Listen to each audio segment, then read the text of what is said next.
Au Sénégal, Idrissa Seck a annoncé ces derniers jours sa candidature en vue de la présidentielle prévue en février 2024. Le chef du parti Réumi a donc quitté la majorité présidentielle ainsi que ses fonctions au sein du Conseil économique, social et environnemental. A noter que Yankoba Diattara, ministre des Sports, et Ali Saleh Diop, ministre de l'Élevage, tous deux membres de Réumi, ont quitté leurs fonctions au sein du gouvernement. Idem aujourd'hui pour Marietou Dieng, députée, qui a annoncé qu'elle quittait la majorité parlementaire. Afin d'analyser les tenants et aboutissants de cette nouvelle séquence politique au Sénégal, nous sommes au direct au téléphone avec Alioune Ndiaye, journaliste et analyste politique. Bonsoir et merci d'être avec nous. Conséquence de la séparation entre Idrissa Seck et Macky Sall, Marietou Dieng a annoncé aujourd'hui son départ du principal groupe parlementaire. Y a-t-il encore une majorité présidentielle au sein de l'Assemblée nationale sénégalaise ce soir ?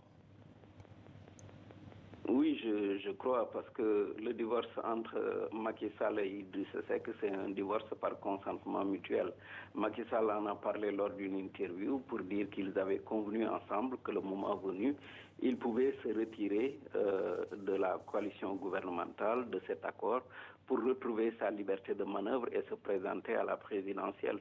Et je pense que ce n'est pas... Les ministres réunis ont démissionné, la députée réunie a quitté le groupe parlementaire, mais cela ne veut pas dire qu'ils vont constituer un obstacle à l'Assemblée nationale.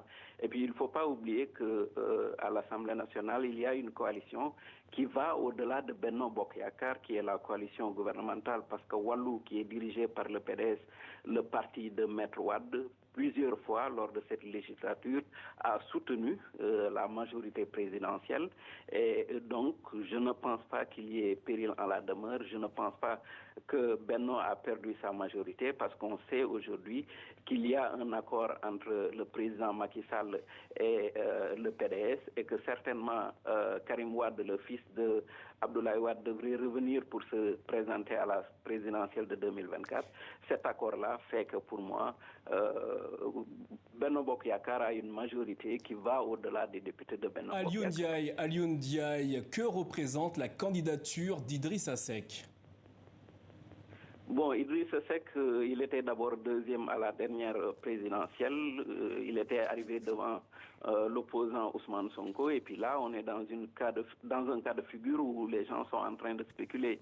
La question est de savoir est-ce que Macky Sall va se présenter. Si Macky Sall ne se présente pas, qui va se retrouver face à Ousmane Sonko, aux autres opposants? Est-ce qu'il y aura un candidat de l'Alliance pour la République ou de la coalition Benno Bokk Yakaar? Ce qui est sûr, c'est qu'Idrissa Seck sait de toutes les façons qu'il ne sera pas le candidat de la majorité présidentielle, donc il a décidé de sortir.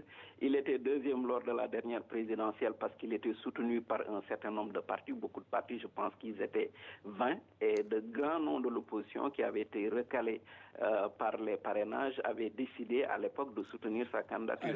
Là, il se retrouve dans une situation différente.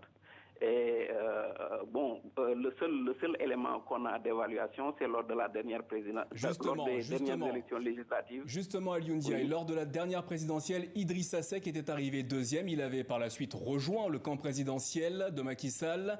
Il l'a désormais quitté. Comment analysez-vous ces changements de position ? Oh, c'est pas nouveau, hein. Je pense qu'il est en train de marcher sur les traces d'Abdoulaye Wade. Abdoulaye Wade était le champion de l'entrisme au Sénégal. À chaque fois qu'il sortait d'une élection, entre les deux élections, il pouvait toujours entrer dans le gouvernement de Abdou Diouf et en sortir à 1 an de la présidentielle pour reprendre ses habits d'opposant et être le plus radical dans ses critiques. C'est quelque chose qui n'est pas nouveau dans le landerneau politique sénégalais. C'est des sortes de divorces par consentement mutuel. Alioune Ndiaye, dernière question. Idrissa Seck a récemment rencontré Ousmane Sonko. Une alliance entre ces deux candidats est-elle possible ? Je ne le crois pas. Je crois que déjà, dès sa sortie, Idrissa Seck s'est positionné contre Ousmane Sonko pour montrer la différence qu'il peut incarner en termes d'alternative. Il a dit... Oui. Merci pour ces précisions. On est pris par le temps, mais on aura bien compris votre analyse. Merci d'avoir répondu aux questions depuis Dakar au Sénégal.